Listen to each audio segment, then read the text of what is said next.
You're being mean, and mean people don't deserve respect. The entire private dining room in the Jang family estate went dead silent. 6-year-old Alexander stood at the elegant table, his small hands gripping the edge as he stared directly at the woman they called the Ice Empress of Seoul's underworld. His mother, Loveth, had gone completely pale beside him, her fork frozen halfway to her mouth. "You don't talk to my mommy like that," he said, his voice trembling but fierce. Men twice Madame Jang Soo-jin's size bowed when she entered a room. Her own son, Min-ho, the most feared mafia boss in Korea, obeyed her every word without question. Politicians trembled at her phone calls. Rival crime families had learned the hard way what happened when you disrespected her. But this black child, this boy who'd walked into her home just 2 hours ago, holding his mother's hand, was standing there with tears streaming down his brown cheeks, calling her mean. Every security guard positioned around the room stopped breathing. Nobody knew what happened when someone talked back to Madame Jang and lived to tell about it. "Alexander," Loveth whispered desperately, reaching for her son's arm. "Baby, please." "No, Mommy." Alexander's voice cracked as more tears fell. "She said mean things about you. She said you don't belong here. That's not nice." Madame Jang sat perfectly still at the head of the table, her sharp eyes fixed on the child. She was dressed in an elegant hanbok, her silver hair pulled back in a tight bun. Everything about her screamed power, control, danger. Her expression hadn't changed. She simply stared at this small boy who'd just done what no one had dared do in 30 years. But Alexander didn't sit. He stood there, fists clenched at his sides, waiting for an apology his mother would never get. Min-ho finally found his voice, his hand gripping his wine glass so hard his knuckles went white. "Mother." She raised one finger. He stopped mid-sentence. "If you're wondering how a fearless 6-year-old became the first person to ever challenge Korea's most ruthless mafia queen, then buckle up. Drop a comment below if you're ready for this story, because what this boy just did is about to change 3 lives forever. Hit that subscribe button right now because this story is about to get wild. 3 hours earlier, Loveth had been standing in her tiny bathroom, staring at her reflection and questioning all her life choices. "Mommy, you've changed your earrings 3 times, Alexander said from where he sat on the toilet lid, swinging his legs. "Are you nervous?" "What gave it away?" Loveth muttered, switching from gold hoops to silver studs and then back to gold again. "You're doing that thing where you talk to yourself in the mirror," Alexander said matter-of-factly, "and you said a bad word earlier." "I did not," Loveth caught herself. "Okay, I did. Don't repeat it." "I won't, but Mr. Min-ho says bad words all the time, when he thinks I'm not listening." Loveth paused, looking at her son's reflection. "Does he now?" "Yep. Last week when his car wouldn't start, he said, 'Don't tell me,'" Loveth said quickly. "I don't want to know." She turned to face Alexander, smoothing down the front of her navy dress for the 100th time. Her son looked adorable in the little suit Min-ho had bought him, complete with a bow tie that he kept trying to loosen. "Stop touching your tie," Loveth said automatically. "It's choking me." "It's not choking you. You just don't like it." "Same thing," Alexander grumbled, but he dropped his hands. Loveth knelt down to his level, taking his small face in her hands. "Listen, baby, tonight is really important. Mr. Min-ho's mother she's very traditional, very proper. We need to be on our absolute best behavior." "I know," Alexander said, rolling his eyes. "You've told me like 1,000,000 times." "I'm serious, Alexander. This woman," Loveth stopped, choosing her words carefully. "She might not be very nice, but we're going to be polite anyway, okay? Even if she's mean?" "Especially if she's mean. We kill them with kindness, remember?" Alexander nodded solemnly, then brightened. "Can we get ice cream after?" "You always say I deserve ice cream when I have to do hard things." Loveth laughed despite her nerves. "Yes, baby. After this, you can have all the ice cream you want." 20 minutes later, they were in the back of Min-ho's Mercedes, gliding through Seoul's nighttime traffic toward certain doom. Okay, maybe not certain doom, but it definitely felt like it. Minho kept glancing at her through the rearview mirror, his expression tight. You okay? Peachy, Loveth lied. You don't look peachy. You look like you're about to throw up. That's because I might throw up. Alexander perked up from where he was watching the city lights. If Mommy throws up, can we go home? Nobody's throwing up, Minho said firmly. And Loveth, I meant what I said. I'll be right there. My mother can be difficult, but I won't let her hurt you. Famous last words. The Jang estate looked like something out of a period drama, all traditional Korean architecture and perfectly manicured gardens, surrounded by walls that screamed, "We have money and security systems that could track a mosquito." The guards at the gate had checked Minho's car with the kind of thoroughness usually reserved for visiting heads of state. This is where you live? Alexander asked, his eyes wide as they pulled up to the main house. I grew up here, Minho said, but I don't live here anymore. Why not? It's so cool. Minho's jaw tightened. It's complicated, buddy. Inside, the house was even more intimidating. Everything was pristine, expensive, and completely devoid of warmth. The staff moved like ghosts, appearing and disappearing without making a sound. Loveth felt like she was in a museum where breathing too loud might set off an alarm. Madame Yang was waiting in the formal dining room, and the moment Loveth laid eyes on her, she understood why grown men were terrified of this woman. She sat at the head of a table that could seat a small army, her posture so perfect it made Loveth's back hurt just looking at her. Everything about her radiated cold, calculated power. Mother, Minho said, his hand firm on Loveth's lower back. This is Loveth Bryan, my fiancé, and this is Alexander. Alexander bowed exactly the way Minho had taught him, his little body bending forward with surprising grace. Hello, Mrs. Jang. Thank you for having us for dinner. For a long moment, Madame Jang just stared at the boy like he was something unpleasant she'd found on the bottom of her shoe. Then her eyes moved to Loveth, and the temperature in the room dropped about 20 degrees. So, she said in perfect, crisp English, this is the woman my son has chosen to embarrass our family with. Loveth felt Minho go rigid beside her, mother, and her child. Madame Jang's gaze slid back to Alexander with obvious distaste. How quaint. Oh, this was going to be a long night. They sat down to what could only be described as a torture session disguised as a meal. Course after course appeared, each one more elaborate than the last, and Madame Yang used the time between dishes to systematically dismantle everything about Loveth's life. So, Miss Bryan, she began, delicately lifting a piece of fish with her chopsticks. Minho tells me you work in hospitality? Yes, ma'am. I'm the guest relations manager at the Grand Hyatt. How practical. The word dripped with condescension. I suppose someone has to deal with difficult tourists.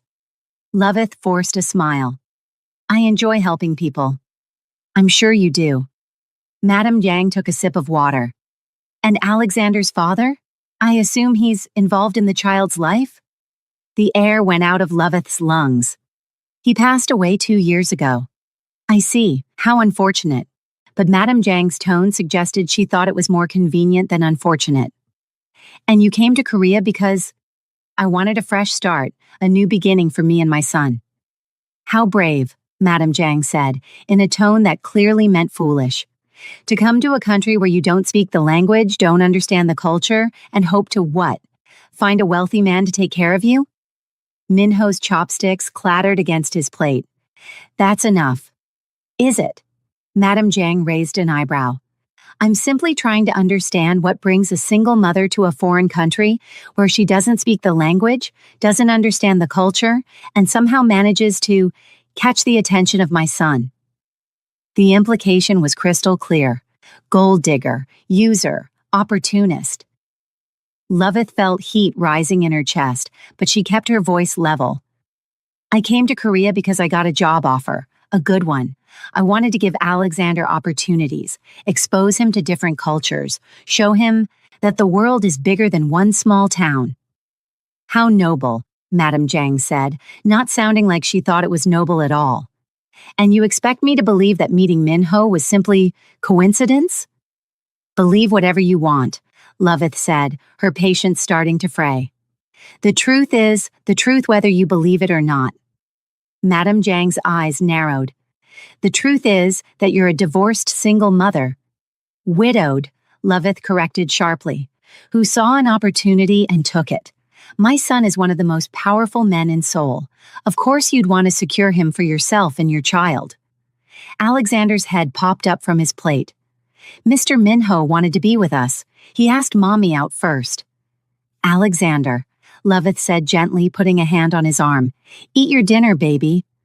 But Madame Yang was looking at Alexander now with something like curiosity mixed with contempt. You call him Mr. Minho. How formal, almost as if he's not really family. He's my friend, Alexander said, his chin lifting defiantly. And he makes my mommy happy. Does he? Because from where I'm sitting, your mother looks quite uncomfortable, almost as if she knows she doesn't belong here. That's when Minho stood up, his chair scraping loudly against the floor. Every person in the room, staff, guards, everyone, went completely still. I said that's enough. His voice carried the kind of authority that made Loveth's skin prickle.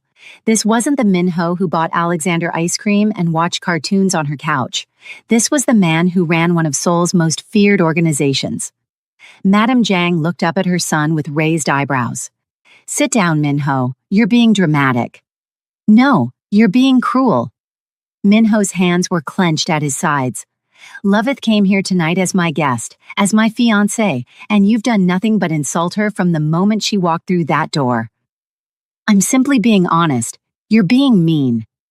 Alexander suddenly shouted, and then he was standing too, his little hands gripping the edge of the table, tears streaming down his face. You're saying mean things about my mommy, and that's not okay. The silence that followed was so complete, Loveth could hear her own heartbeat thundering in her ears. Madame Yang stared at Alexander, her expression shifting from shock to something Loveth couldn't quite read. No one moved, no one breathed. Alexander, Loveth whispered, reaching for him. Baby! But Alexander shook her off, his voice breaking as he continued. My mommy is the best person in the whole world. She works really hard, and she takes care of me, and she's nice to everyone even when they're mean to her. And Mr. Minho loves us, and we love him, and you're just being mean, and mean people don't deserve respect. Then he burst into sobs, and Loveth pulled him into her arms, her own eyes burning with tears. Minho's voice, when he spoke, was deadly quiet. He turned to his security detail. Leave us, all of you, now. The men hesitated for exactly 1 second before filing out. When the door closed behind them, Minho looked at his mother with an expression Loveth had never seen before. Not anger, but something colder. Disappointment. For 30 years, people have been afraid to tell you the truth, Minho said. They bow and scrape and let you say whatever you want because you're powerful, because you're dangerous. But this child, this 6-year-old boy, just taught you something every person in your organization should have said years ago. Being powerful doesn't give you the right to be cruel. Madame Jiang's face had gone white, then red. How dare you? No, mother, how dare you?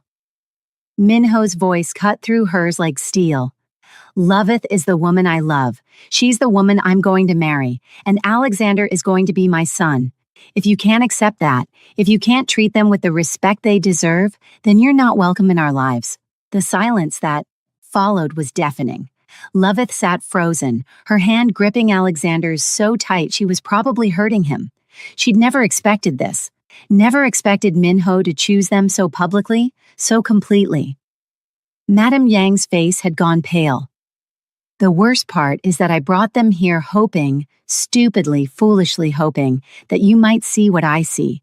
That Loveth is strong and brilliant and the best thing that's ever happened to me. That Alexander is brave and kind and already more of a man than most people in our organization. But instead, you treated them like they're beneath you. He walked over to where Loveth sat holding Alexander, and he crouched down, taking the boy's tear-streaked face in his hands, pulling the boy into a tight hug. You, he said, his voice rough, are the bravest person I know.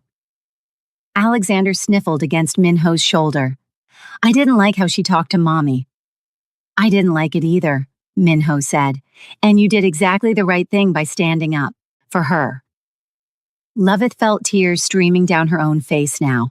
Minho stood and helped Loveth to her feet, keeping one hand on Alexander's shoulder. Then he looked at his mother one last time.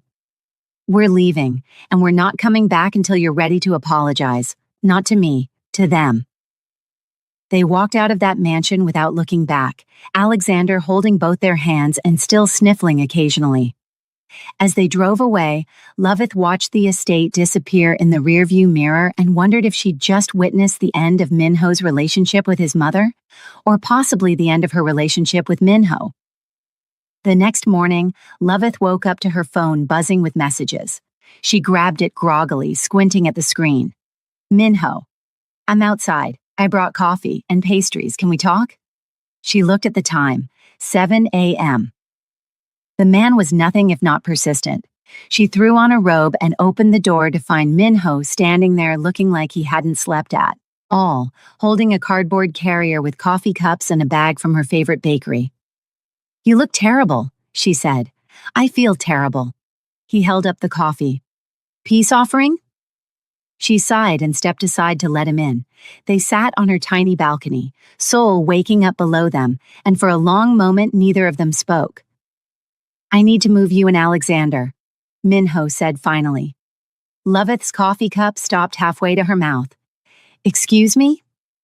My mother knows about you now, which means everyone in my world knows about you. He ran a hand through his already messy hair. And I have enemies, Loveth, people who would love nothing more than to find a weakness they could exploit. And we're your weakness, Loveth said flatly. You're everything, Minho corrected, his dark eyes intense. Which makes you valuable, which makes you a target. Loveth set down her coffee cup, her hands suddenly shaking. So what are you saying? That loving you comes with a price tag? That Alexander and I have to live in fear because of who you are? I'm saying I want you somewhere I can protect you. My penthouse in Hanamdong has security, safe rooms, everything you'd need. I don't want to need those things. Loveth's voice rose. I don't want my son growing up in a fortress. I don't want armed guards and panic rooms and... She stopped, tears burning her eyes. I don't want this, Minho. The words hung between them like a blade. You don't want me, Minho said quietly. It wasn't a question.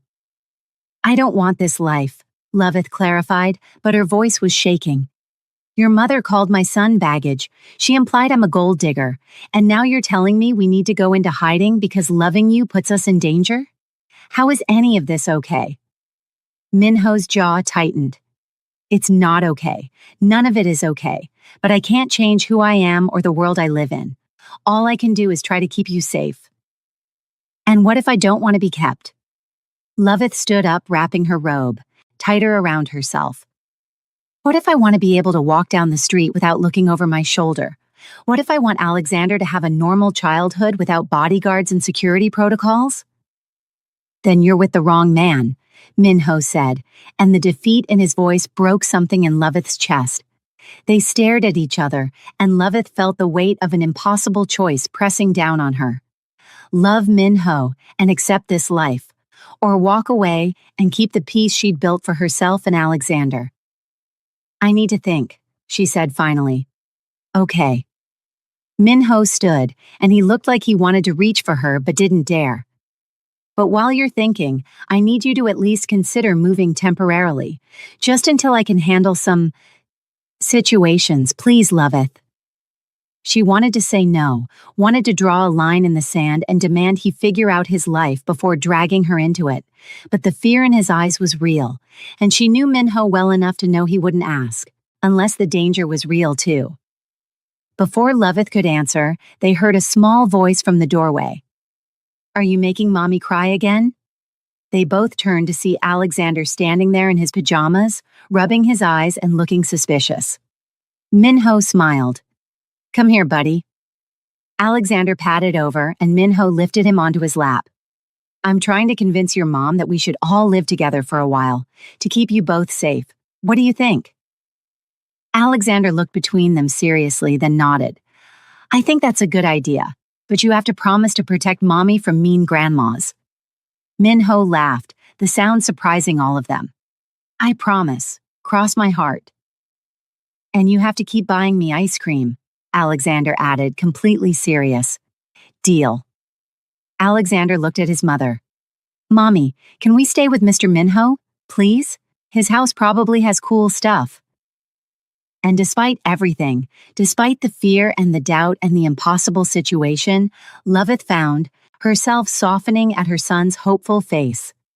Because Alexander didn't understand the danger, didn't see the complications. He just saw someone who made his mom happy and wanted to keep them safe. She looked at Minho, then back at her son and sighed. Temporarily, she said finally, her voice firm. Just until things settle down, but this doesn't mean I've forgiven you, Minho. Minho's face flooded with relief. I understand. And I don't want to talk about it. I don't want to process or discuss or... Her voice cracked. I just need space. Can you give me that? Whatever you need, he said quietly. Alexander frowned. Does that mean you're still mad at Mr. Minho? Very mad, Loveth confirmed. So he's getting the ice treatment, Alexander asked, clearly having picked up on more than Loveth realized. Minho winced. Apparently. Not just ice treatment, Loveth corrected, looking directly at Minho. The Arctic freeze treatment. Welcome to the tundra, baby. Minho actually smiled at that, even though it didn't quite reach his eyes. Understood. What Loveth needed was time. What she got was chaos. If you're loving this story, make sure you hit that like button because you won't believe what happens when Madame Jang realizes she's met her match. And drop a comment below telling me what you would have done if you were in Loveth's shoes. They moved into Minho's penthouse 3 days later, and Loveth had to admit, begrudgingly, that it was stunning. And he has taste.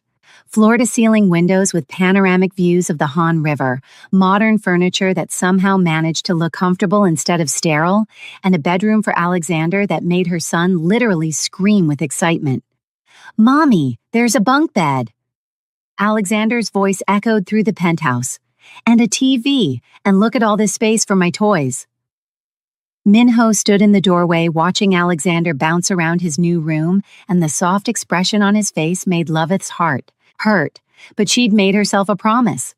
She would do this for Alexander's safety. She would sleep in the same room as Minho so her son wouldn't worry. But that was it. Minho was getting the full Arctic treatment until she figured out what she wanted. That night, they lay in Minho's massive bed, a king-sized monstrosity that probably cost more than Loveth's entire bedroom set back home, with what felt like the Grand Canyon between them. Loveth had changed in the bathroom, came out in her most unsexy pajamas, and climbed into bed without a word. She turned her back to Minho and closed her eyes, even though she could feel him watching her. Loveth, Minho said softly. Silence. I know you're awake. More silence. I just want you to know that I'm sleeping, Loveth said flatly. You just talked. In my sleep. Leave me alone. She heard Minho sigh in the darkness. Okay, good night, Loveth. I love you. Every fiber of her being wanted to say, I love you too. But she bit her tongue and said nothing, and after a few minutes, she heard Minho's breathing even out. She didn't sleep much that night. The silent treatment continued for days. Loveth was a master at it. She'd perfected the art of being polite but completely distant. She'd make conversation during meals for Alexander's sake, but the moment their son was out of earshot, she went back to ice-cold silence. Minho was slowly losing his mind, and honestly, Loveth was finding some satisfaction in it. On day 3, he tried flowers. A massive bouquet of roses appeared on the kitchen counter. Loveth put them in a vase without comment and walked away. Day 4, he tried jewelry. A beautiful bracelet left on her nightstand. She put it in the drawer and didn't mention it. On day 5, he tried cooking her favorite meal. She ate it, thanked him politely in front of Alexander, and then went back to her book without another word. Is Mommy still mad? Alexander asked Minho one morning while they were making breakfast. Loveth had already left for work. Very mad, Minho admitted, looking like he might actually cry into the pancake batter. What did you do? I let my mother be mean to her, and I didn't protect her the way I should have. Alexander considered this with the seriousness of a Supreme Court judge. That was bad. I know. You should say sorry. I did. She won't listen. Then you should do something big, Alexander said wisely. Mommy says actions speak louder than words. You're absolutely right. Minho looked down at this 6-year-old relationship counselor. Any ideas? Before Alexander could answer, Minho's phone rang. The caller ID made his entire body go rigid. Mother. Minho. Madame Zhang's voice was sharp. I've made a decision about your little situation. If you're calling to insult Loveth again, I'm calling to inform you that I've invited Jihai Park to stay at your penthouse. She's arriving this afternoon. Minho's hand clenched around the phone so hard he thought it might crack. You did what? Jihai, your former fiancée. Surely you remember her? His mother's voice was sweet as poisoned honey. Her family has been asking about you, and I thought it would be good for you to reconnect. Perhaps remember what a proper match looks like. Mother, I am engaged. To a woman who clearly doesn't want you. Madame Zhang cut in smoothly. I have eyes in that penthouse, Minho. She won't speak to you. She sleeps in the same bed and treats you like a stranger. Is this really the life you want? Rage exploded in Minho's chest. You've been spying on me? I'm protecting my son from making a catastrophic mistake. Jihai arrives at 2 p.m. I suggest you prepare appropriate accommodations. She hung up. Minho stood there, phone in hand, trying to figure out how his life had become a soap opera. Mr. Minho? Alexander was looking up at him with worried eyes. You look really upset. I am upset, buddy. Very, very upset. Is it the mean grandma again? Yeah, Minho said, running a hand through his hair. It's always the mean grandma, Minho muttered. That's when he heard the front door open. Loveth was home early. Apparently she'd forgotten something, and from the expression on her face when she walked into the kitchen, she'd already gotten the news. Your mother, Loveth said, her voice dangerously calm, just called my office to inform me that your ex-fiancé is moving in, today. Minho closed his eyes. Loveth. No. She held up a hand. I need you to explain to me right now why I shouldn't pack Alexander's things and walk out that door. Because I didn't invite her, Minho said desperately. My mother did this without asking me, without my permission. And are you going to tell her no? Minho opened his mouth and then closed it, because the truth was complicated. The Park family was powerful. Refusing Jihai entry would cause business complications, could destabilize alliances, create the kind of mess that... Loveth saw the hesitation and laughed bitterly. That's what I thought. Loveth, please, I just need to think about how to handle this. You need to think about it? Loveth's voice rose. Your ex-fiancé is moving into your house and you need to think about whether to say no? It's not that simple. It's exactly that simple. Loveth grabbed her purse. I told you I didn't want this. I told you I didn't want to live in a world where your mother can just move people around like chess pieces, and here we are. Mommy, Alexander called out, his eyes wide and scared. Where are you going? Loveth's expression softened immediately. Nowhere, baby. Mommy's just frustrated. Are you mad at Mr. Minho again? Yes. Still? Alexander's bottom lip trembled. But I thought you were getting better. And that, right there, was the moment Loveth realized she was trapped. Because leaving would break Alexander's heart. Staying would break her own, and she didn't know which was worse. The doorbell rang. All three of them froze. That's her, isn't it? Loveth said flatly. Minho checked his watch. She's early. Of course she is. Alexander ran to answer the door before either adult could stop him, and they heard his cheerful voice echo through the penthouse. Hello, are you here to visit? Minho and Loveth rushed to the entryway to find Alexander staring up at what could only be described as a Korean Barbie doll. Ji-Hai Park was tall, elegant, dressed head to toe in Chanel, and holding herself like she owned the place. She looked down at Alexander with barely concealed distaste. Yes, I'm visiting. Is your mother here? Right here, Loveth said, stepping forward.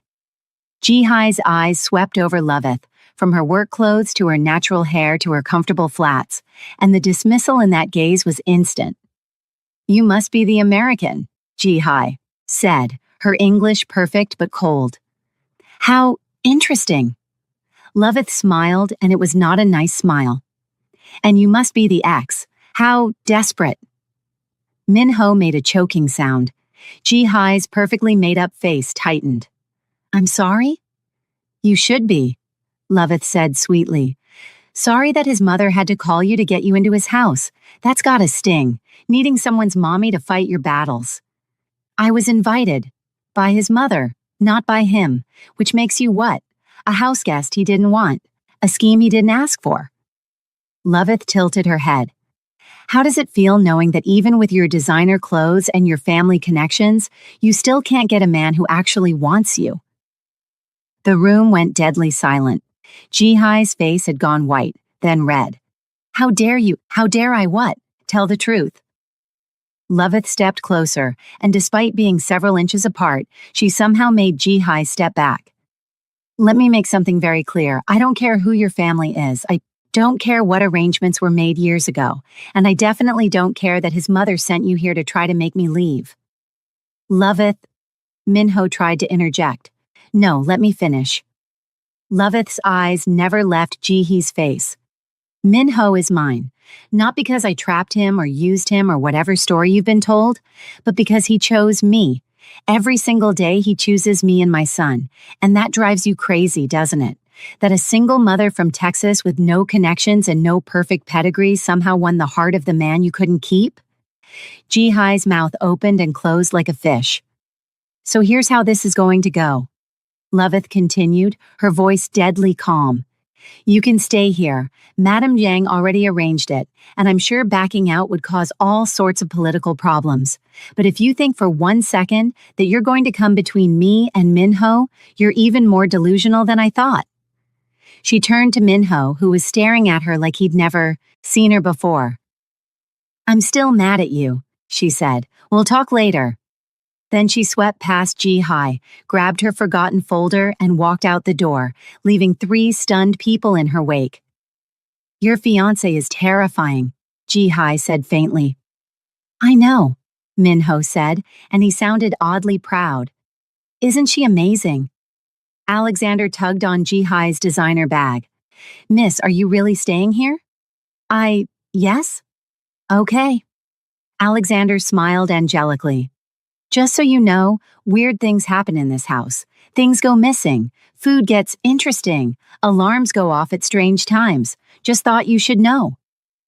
Then he skipped away, humming to himself, and Ji-Hai looked at Min-ho with growing horror. Was that a threat? That, Min-ho said, was a warning. If you're loving Loveth's energy right now, you need to hit that subscribe button because it's about to get even better. Drop a comment telling me who you think is going to win this battle, and stick around because Alexander is about to make Ji-Hai's life absolutely miserable in the funniest way possible. That first night was a disaster of epic proportions. Ji-Hai had moved in with 3 Louis Vuitton suitcases, a personal assistant who took one look at the situation and immediately quit, and an attitude that made Madame Jiang look warm and fuzzy by comparison. She'd taken over the guest room, which unfortunately shared a wall with the master bedroom, and spent an hour rearranging furniture and critiquing the decor loudly enough for everyone to hear. Is beige really the best choice for an accent wall? She'd called out. It's so 2015.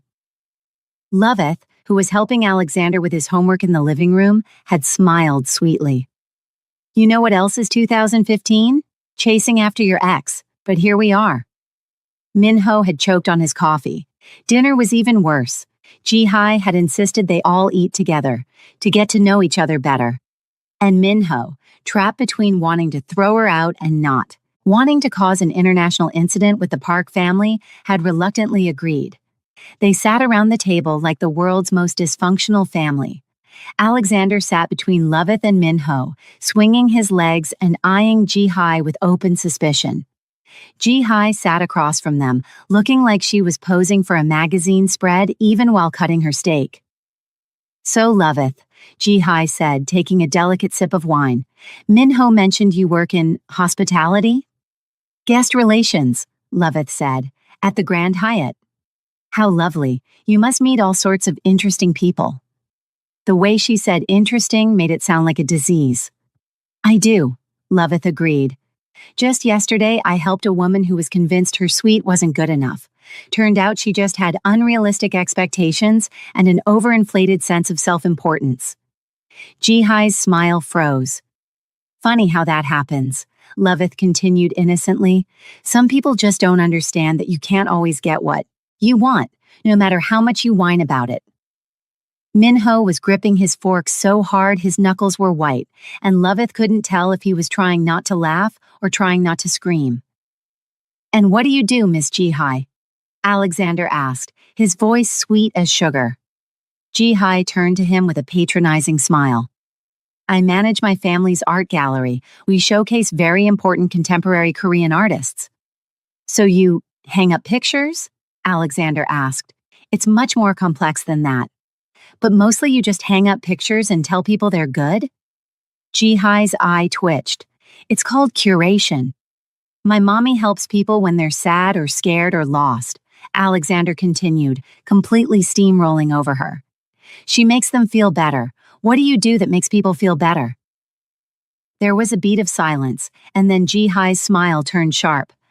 "Well, I provide cultural enrichment. Not everyone can appreciate art, of course. It requires a certain level of sophistication." "Oh," Alexander said, nodding seriously. "So you help fancy people look at fancy pictures. That's nice, I guess." Loveth bit her lip to keep from laughing, and Minho had to excuse himself to check on something in the kitchen, which definitely wasn't him trying not to crack up.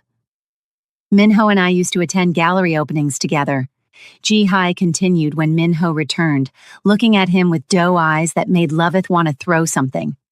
"Do you remember that exhibition at the Seoul Museum of Art? You said my analysis of the installation pieces was brilliant." "That was 5 years ago," Minho said flatly. "Was it? Time flies when you're with someone who truly understands you."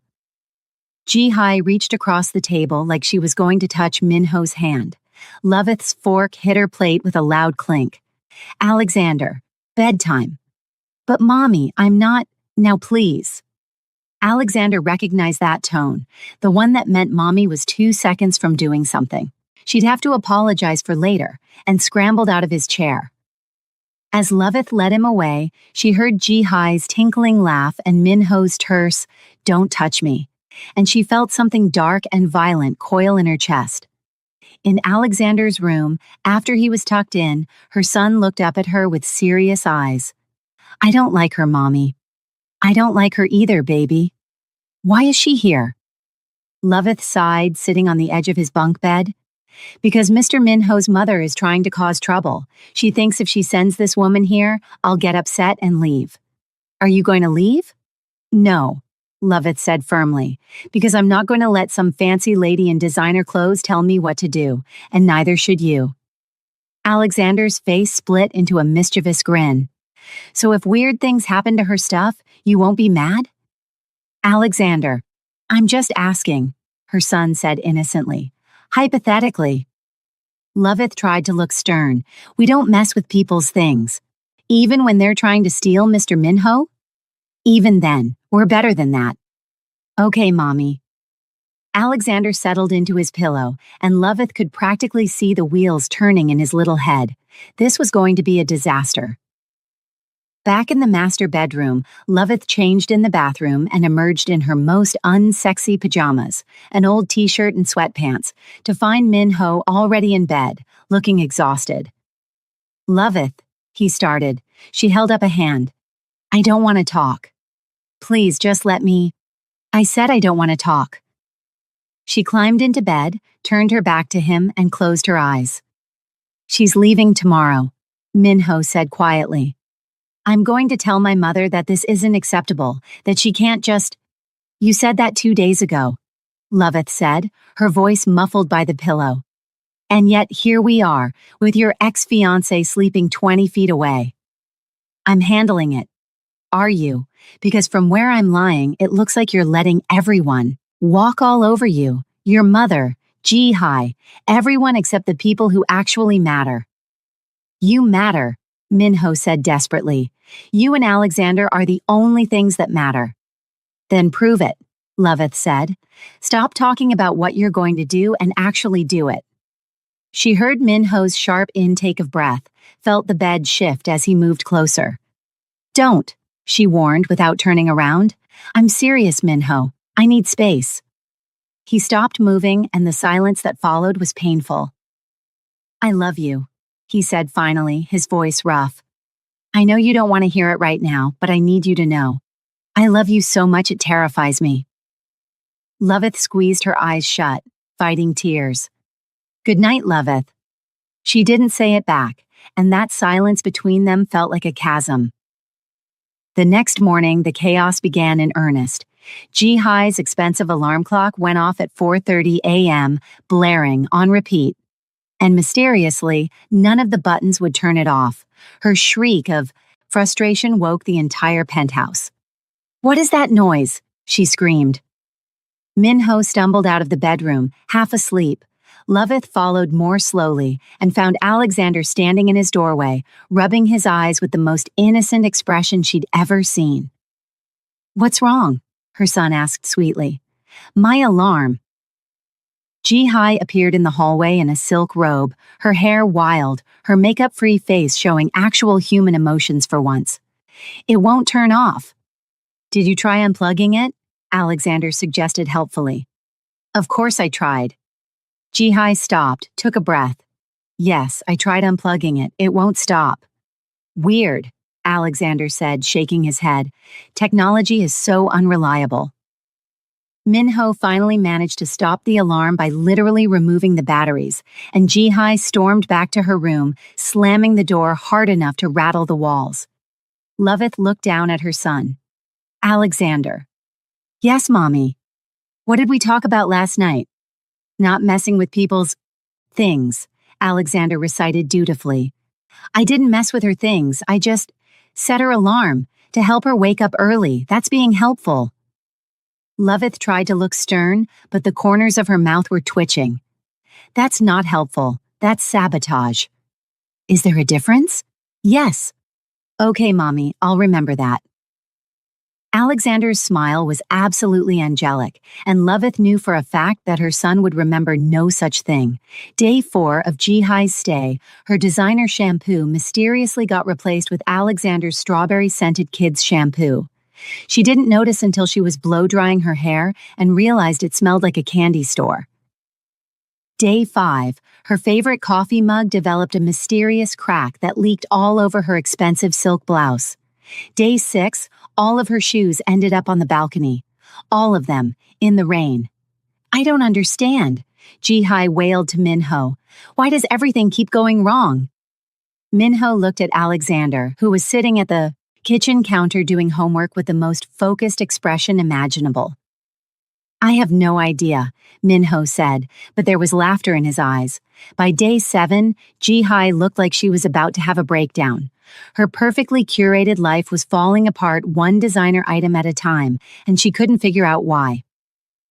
That afternoon, Loveth came home from work to find Ji-hai sitting on the balcony, drinking wine at 3 p.m., mascara running down her face. Loveth paused. She should probably feel bad. Probably. But looking at this woman who'd waltzed into her home trying to steal her man, who'd been condescending and rude and entitled, Loveth felt exactly zero sympathy. Still, she wasn't heartless. You okay? She asked, stepping onto the balcony. Ji-hai looked up, and for the first time, she looked human instead of plastic. Do I look okay? Loveth sat down across from her. Not really, no. I've been here a week and my entire life is falling apart, Ji-hai said, taking a long drink of wine. My clothes are ruined. My things keep disappearing. That child looks at me like I'm the villain in his story. You kind of are, Loveth pointed out. I know. Ji-hai slammed her glass down. And I hate it. I hate being here. I hate trying to convince a man who clearly loves someone else to love me. I hate— She stopped, pressing her hands to her face. I hate everything about this. Loveth blinked. Then why are you here? Because my mother told me to be here. Ji-hai laughed bitterly. Because Madame Jiang called and said Minho was making a terrible mistake, and I could save him from himself. Because I'm almost 30, and my family is obsessed with me marrying the right kind of man. Because I'm so tired of disappointing everyone that when they told me to come here and seduce my ex-fiancé, I just did it. She looked at Loveth with red-rimmed eyes. I don't even want Minho. Not really. We have nothing in common. We never did. Our mothers arranged an engagement when we were teenagers, and I went along with it because that's what good daughters do. So why not just leave? Loveth asked. Because admitting failure to my mother is worse than actually failing, Ji-hai said. Because if I go back and tell her I couldn't get Minho back, she'll never let me hear the end of it. Because I'm trapped in a life I never wanted, and I don't know how to get out. Loveth stared at this woman who'd been making her life hell, and suddenly saw her clearly for the first time, not as an enemy, not as competition, but as another woman crushed under the weight of expectations. I get it, Loveth said quietly. Ji-hai laughed. Do you? Yeah, I do. Loveth leaned back in her chair. My whole life I've been told I'm not enough. Not smart enough, not pretty enough, not refined enough. When I moved to Korea, people looked at me like I didn't belong. When I met Minho, his mother looked at me like I was something she stepped in. She does that to everyone, Ji-hai muttered. But I'm still here, Loveth continued. You know why? Because I decided that what other people think doesn't matter. My mom's opinion, Madame Jiang's opinion, random strangers' opinions, none of it matters. The only opinions that matter are mine and Alexander's. And Minho's, I guess, since I'm marrying him. Ji-hai was quiet for a long moment. Your son really hates me, doesn't he? Oh, definitely. He's been systematically destroying your life for days. I knew it. Ji-hai actually smiled through her tears. The alarm clock wasn't an accident, was it? Not even a little bit. He's terrifying. He's protective, Loveth corrected, and honestly, I respect it. They sat in silence, and then Ji-hai said, I'm sorry for all of this, for moving in, for trying to get between you and Minho, for being me. Loveth wanted to stay mad, wanted to hold on to her righteousness, but looking at this woman who was just as trapped as Loveth had once been, maybe we should be friends instead of enemies, Ji-hai suggested, because honestly, Madame Jiang is the real enemy here. Loveth considered this. You know what? You're right. They clinked glasses. Loveth had grabbed a soda, and just like that, the entire dynamic shifted. Over the next few days, Minho watched in complete bewilderment as his ex-fiancé and his actual fiancé became friends. They had coffee dates together, sat on the balcony laughing about God knows what. And every time Minho tried to ask what was going on, they'd just smile mysteriously and change the subject. I don't understand women, he told his second-in-command, a man named Tae Yang who'd been with him for 15 years. No man does, boss, Tae Yang said wisely, but when they team up, run. They're not teaming up, they're just bonding? That's the same thing, and if I were you, I'd be very worried. Why? Because women who bond over shared trauma, namely dealing with difficult mothers, become unstoppable. Minho groaned. The situation came to a head when Madame Jiang called Ji-hai to check on her progress. How is the plan going? She asked. Ji-hai had put the phone on speaker. Loveth was sitting right there, painting Ji-hai's nails a bold red while Alexander played on his tablet nearby. Oh, it's going wonderfully, Ji-hai said, winking at Loveth. Minho and I have been spending so much time together. This was technically true. They'd spent time together, along with Loveth and Alexander, as a very weird, very dysfunctional family unit. Excellent, Madame Jiang said, satisfaction dripping from her voice. And the American? Oh, she's been very accommodating. I think she's starting to realize she doesn't belong here. Loveth had to stuff her fist in her mouth to keep from laughing. Good, good. Keep pushing, Ji-hai. Min-ho will see reason soon. Oh, I'm sure he will, Ji-hai said, barely keeping the laughter out of her voice. I'm sure. He'll see all sorts of things very clearly. After they hung up, all three of them, Loveth, Ji-hai, and Alexander, burst into giggles. Your future mother-in-law is diabolical, Ji-hai said. Tell me about it, Loveth groaned. But you know what? I think it's time we showed her exactly what happens when you underestimate women. Ji-hai's eyes lit up. What did you have in mind? How do you feel about a very public, very visible shopping trip? With photos? I love it. Let me call my photographer friend. Your what? Ji-hai grinned. Just trust me. The next day, Loveth and Ji-hai hit every luxury shopping district in Seoul. They tried on ridiculous outfits, laughed loudly enough to turn heads, and made sure to be seen by everyone who mattered in Seoul's social circles. Ji-hai's photographer friend turned out to be a society photographer whose Instagram account was followed by half of Seoul's elite. By evening, photos of Min-ho's fiancés shopping together were all over social media. The captions ranged from unexpected friendship alert to plot twist of the century to when your ex and your current partner become besties. Min-ho's phone started ringing off the hook. He came home that evening looking shell-shocked. What did you two do? Loveth and Ji-hai were on the couch in face masks, watching K-dramas and eating popcorn. They looked up innocently. Shopping, Loveth said. Why? My mother has called me 8 times. She's losing her mind. Is she? Ji-hai examined her nails. That's unfortunate. She's demanding to know what's going on, why you two are suddenly best friends, and whether I've lost complete control of my life. Have you? Loveth asked sweetly. Min-ho stared at them, and then he started laughing. Deep, genuine laughter that made his whole body shake. You two are absolutely evil, he said. We prefer strategic, Loveth corrected. I'm so confused right now, Min-ho admitted, running a hand through his hair. But also kind of impressed, and definitely terrified. Good, both women said in unison. Alexander wandered in from his room, took one look at the scene, and nodded approvingly. This is much better. Are we keeping Miss Ji-hai? Just until I find my own place, Ji-hai said, ruffling his hair. But your mom and I are friends now. Good, Alexander said seriously, and I think we should have a party. A party? Min-ho raised an eyebrow.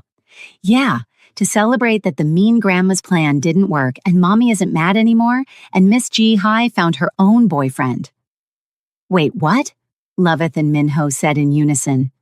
She met a guy at the coffee shop yesterday, Alexander said matter-of-factly. He has nice hair. She showed me pictures. Loveth made a mental note to get all the details from Ji-hai later. Does that mean you'll stop trying to steal Mr. Min-ho? I was never really trying to steal him, Ji-hai admitted. I was just doing what I was told, but I'm done with that now. Alexander considered this seriously. Okay, then I'll stop putting bugs in your stuff. That was you, Ji-hai shrieked, but she was laughing. Obviously, Alexander said. Like this should have been clear all along. That night, after Alexander was asleep and Ji-hai had retreated to her room, Loveth and Min-ho finally had a real conversation. They sat on the balcony, Seoul glittering below them, and for the first time in 2 weeks, Loveth didn't immediately turn away when Min-ho tried to talk. I'm sorry, he said quietly. For all of it. For not protecting you better from my mother. For hesitating when Ji-hai showed up. For making you feel like you had to handle everything alone. You should be sorry, Loveth said, but her voice was softer now. Do you have any idea how hard these past 2 weeks have been? Sleeping next to you and pretending I don't love you? Watching you try so hard to fix things and not being able to tell you it's working? It's working? Min-ho's voice was hopeful. A little, Loveth admitted. Ji-hai helped, actually. Seeing that she was just as trapped by family expectations as I felt, it made me realize we're all just trying to survive your mother's manipulation. Speaking of which, Min-ho said, pulling out his phone, I need to show you something. He pulled up an email and handed her the phone. Loveth read it, her eyes getting wider with each line. It was an email to Madame Zhang, carbon copied to what looked like the entire family organization, formally announcing Minho's engagement to Loveth and his intention to adopt Alexander. It laid out, in excruciating detail, that any interference in his personal life would be considered a direct challenge to his authority, and it was dated a week ago. "You sent this a week ago?" Loveth asked. "The day after Ji-hai arrived, I was just waiting for the right moment to tell you." Minho took her hand. "I meant what I said that night at my mother's house. You and Alexander are my family, and I'm done letting anyone make you feel otherwise." Loveth felt tears burning her eyes. "Minho, I'm not finished," he said. "I've also set up a meeting with my mother, tomorrow, at a cafe, neutral ground, and I want you there." "What? Why?" "Because it's time she heard from you directly. Time she understood that you're not going anywhere, that I'm not going anywhere, that this is happening whether she likes it or not." Loveth looked at this man who'd spent 2 weeks sleeping next to her in silence, who'd let her freeze him out without complaint, who'd been working behind the scenes to protect her while she'd been too angry to see it. "I'm still mad at you," she said. "I know. But I'm also still in love with you." Minho's face broke into the first real smile she'd seen in weeks. Yeah. Loveth leaned in and kissed him, soft and sweet and full of everything she'd been holding back. "Just don't ever let your mother move random women into our house again." "Deal," Minho said against her lips, although I have to say, this particular random woman turned out to be pretty great. "She did, didn't she?" Loveth pulled back, smiling. "Who knew your ex-fiancé would end up being my friend?" "Not me," Minho admitted, "but I'm learning not to underestimate women, especially when they team up." "Smart man." Loveth moved closer, letting Minho's arm wrap around her shoulders, his fingers tracing absent patterns on her skin. "I should have protected you better," Minho said quietly. "From my mother, from Ji-hai, from all of it." "You can't protect me from everything," Loveth said, "but you can stand beside me when things get hard. You can choose me, loudly and publicly, even when it's difficult." "I'll choose you every time," Minho promised, "even when my mother loses her mind, even when my entire organization questions my judgment, every single time." "Good," Loveth said, snuggling closer, "because you're stuck. With me now. Me and my mischievous son who puts bugs in people's food." Minho laughed. "That kid is going to give me gray hair." "You love him." "I really do," Minho said softly. "I love both of you. So much it terrifies me sometimes." "Good," Loveth said again. "Love should be a little terrifying. Keeps it interesting." They sat in comfortable silence for a while, and then Minho said, "So, am I forgiven?" "You're getting there," Loveth said. "Keep trying." "I plan to," Minho promised, pulling her close, "for the rest of my life. And speaking of which," he dropped to one knee right there on the balcony, pulling out the ring box he'd been carrying for weeks, waiting for the right moment. "Alexander," he called. The boy came running from his room. "Yeah?" "Come here, buddy. I need your help with something." Alexander ran over and Minho took his hand, placing it on the ring box.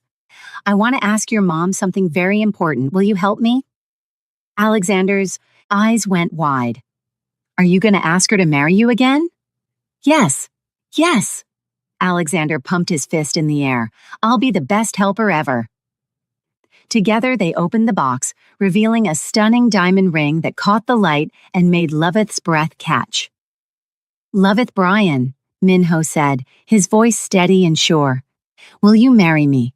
Will you let me spend the rest of my life proving that you made the right choice?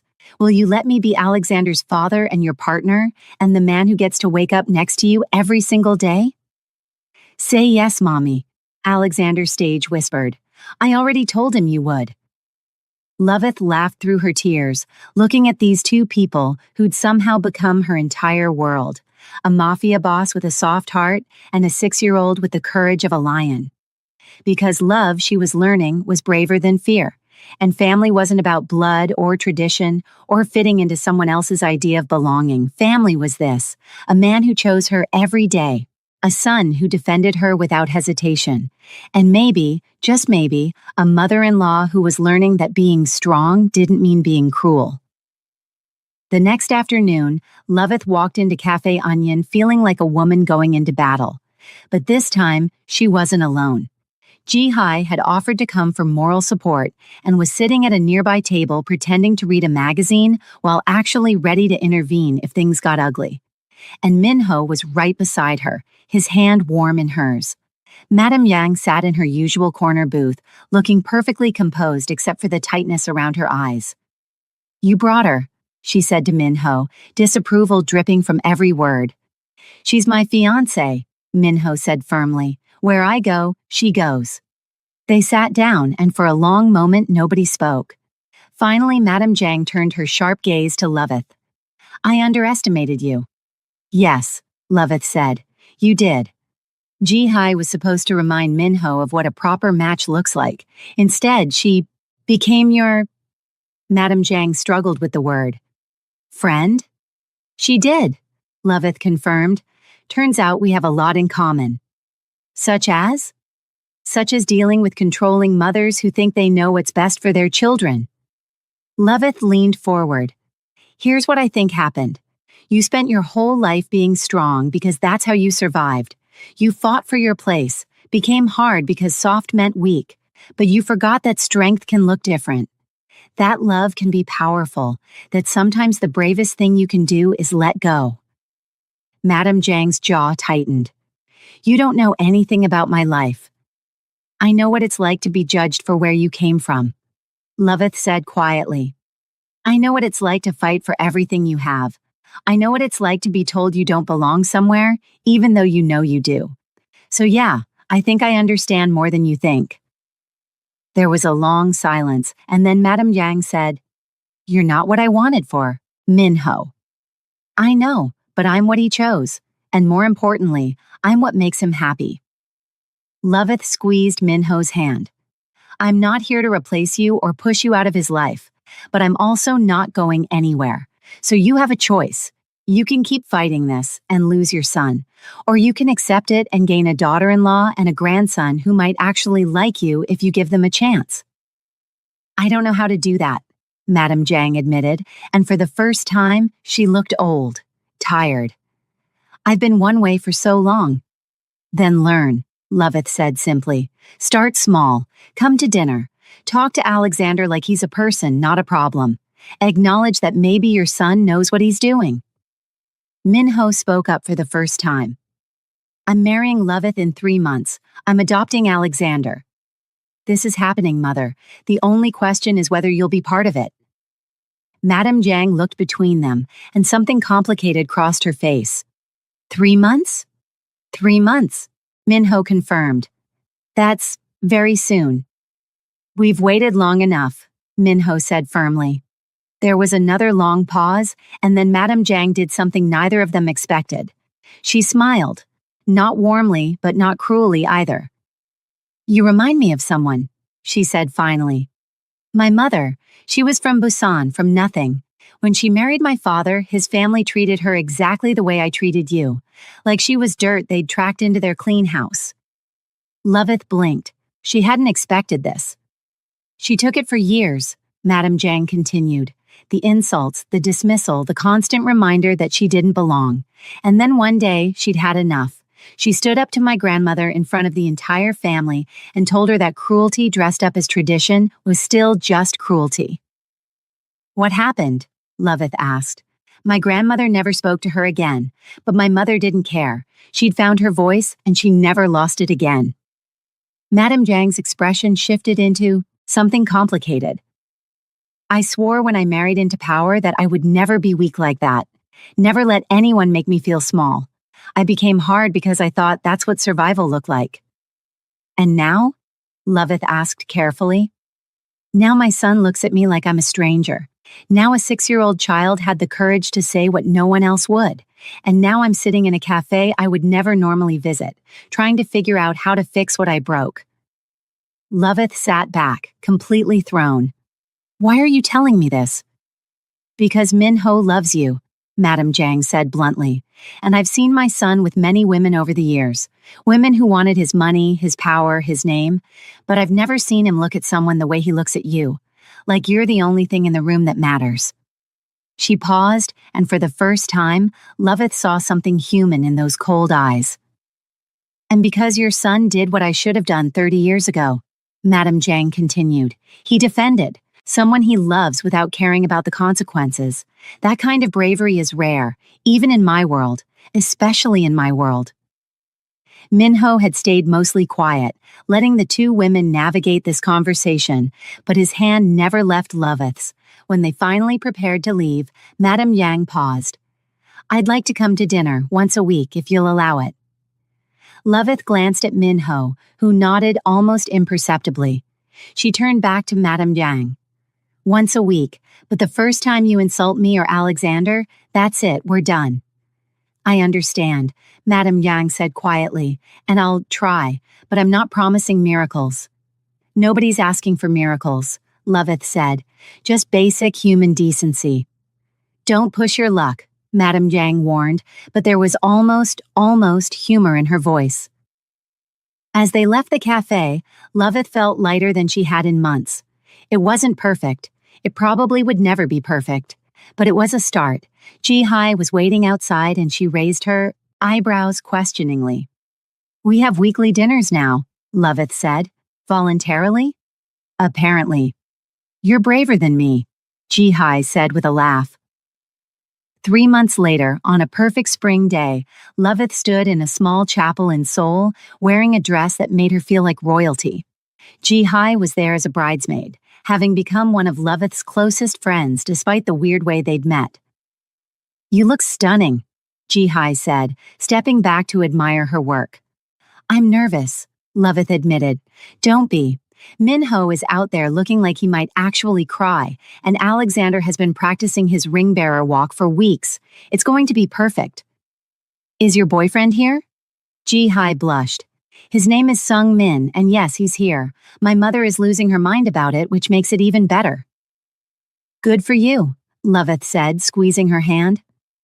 Alexander was the ring-bearer, and he took his job so seriously that he walked at approximately 1 mile per hour, making sure every step was perfect. The guests were trying so hard not to laugh.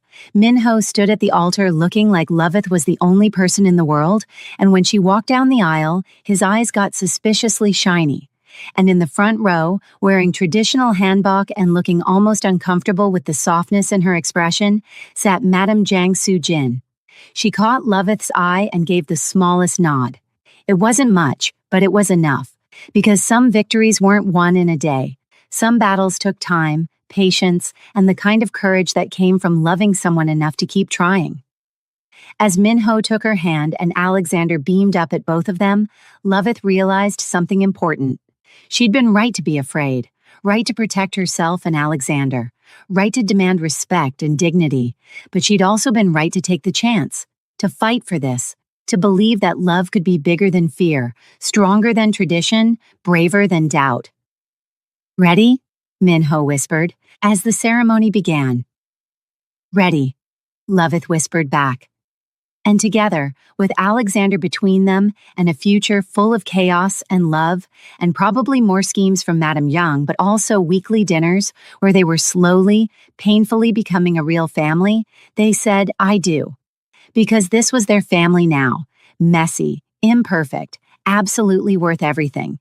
If this story made you laugh, warmed your heart, or had you rooting for Loveth the whole way through, then smash that subscribe button right now. Drop a comment and tell me what you think family dinners with Madame Jiang are going to look like, because I have a feeling Alexander is going to keep everyone on their toes. And also, he's going to give Min-ho a serious run for his money. Before you go, check out the next video where we explore what happens when Alexander accidentally tells his entire class that his new dad makes bad people disappear for a living. Trust me, you do not want to miss that chaos. See you in the next story.